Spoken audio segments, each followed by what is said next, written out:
Assalamualaikum warahmatullahi wabarakatuh. Kami dari kelompok 9 ingin menampilkan cuplikan mengenai obesitas pada remaja.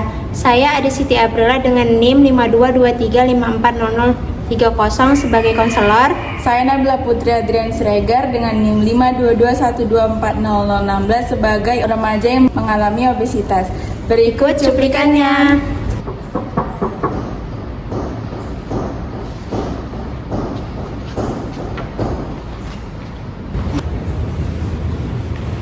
Halo Nabila, selamat pagi. Silakan duduk. Selamat pagi, Bu. Terima kasih.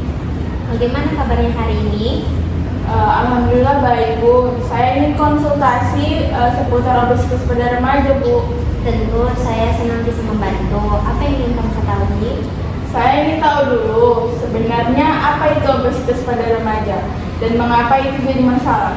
Oke, obesitas adalah kondisi di mana seseorang memiliki kelebihan lemak tubuh secara signifikan pada remaja. Pada remaja ini jadi masalah karena bisa memicu penyakit serius seperti diabetes mellitus tipe 2, tekanan darah tinggi, hingga gangguan psikologis seperti depresi. Apakah penyebab obesitas pada remaja berbeda dengan orang dewasa, Bu? Penyebab utamanya itu hampir mirip, seperti asupan kalori yang berlebih, kurangnya aktivitas fisik, dan pola makan yang tidak sehat. Tapi pada remaja, faktor hormonal, tekanan sosial, dan gaya hidup digital seperti banyak duduk bermain gadget punya pengaruh lebih besar.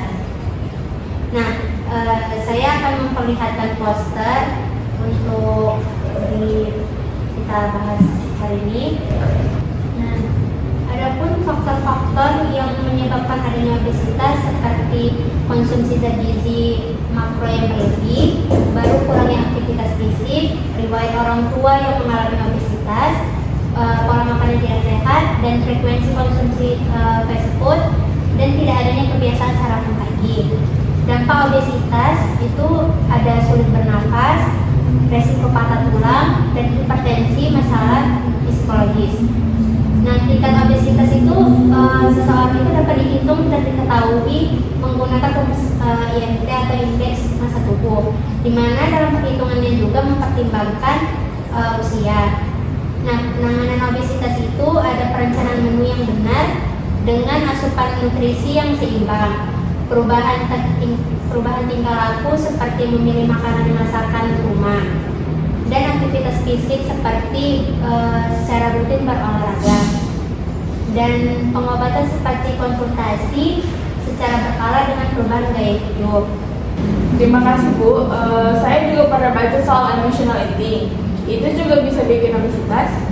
Betul, sangat banyak remaja makan yang bukan karena lapar, tapi karena stres dan cemas atau bosan.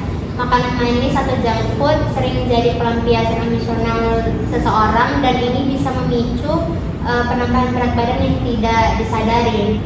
Lalu bagaimana kita tahu apakah seseorang itu obesitas?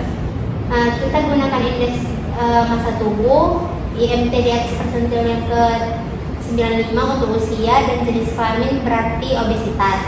Selain itu, kita juga bisa lihat dari lingkar pinggang dan tanda-tanda seperti cepat lelah atau nyeri pada sendi. Di sekolah saya, banyak teman yang sering minum boba dan jarang olahraga. Apakah itu bisa menjadi pemicu? Pasti, minuman manis yang tinggi kalori dan rendah nutrisi, kalau dikonsumsi terus-menerus tanpa diimbangi oleh aktivitas fisik, berat badan bisa naik dengan cepat. Bagaimana peran keluarga dalam mencegah obesitas? Nah, peran keluarga itu sangat penting. Orang tua bisa membentuk pola makan sehat sejak kecil, memberi contoh seperti aktif bergerak, dan menghindari kebiasaan seperti makan sambil menonton TV. Apa ada program dari Puskesmas untuk mencegah atau menangani obesitas remaja, Bu? Tentu ada. Kami punya program posyandu remaja dan edukasi gizi ke sekolah-sekolah. Kami ajarkan cara memilih makanan yang sehat, baru pentingnya berolahraga, dan kadang-kadang lakukan screening IMT juga. Wah, bagus sekali. Apa tips sederhana dari Ibu agar remaja bisa menjaga berat badan sehat? Nah, mulai dari yang hal kecil seperti kurangi konsumsi minuman yang manis, perbanyak makan sayur dan buah, biasakan sarapan, batasi waktu di depan layar seperti main handphone atau menonton televisi, dan cari aktivitas fisik yang menyenangkan seperti bersepeda atau berlari atau aktivitas yang kamu sukai. Terakhir Bu, jika sudah terlanjur obesitas, apakah masih bisa kembali ke berat badan awal? Tentu bisa, asalkan ada niat dan didampingi dengan baik. Yang penting perubahan gaya hidup dilakukan bertahap dan konsisten, bukan diet yang ekstrim. Konsultasi ke ahli gizi juga sangat dianjurkan. Terima kasih banyak Bu, konsultasinya sangat membantu. Saya jadi lebih paham soal obesitas remaja sekarang.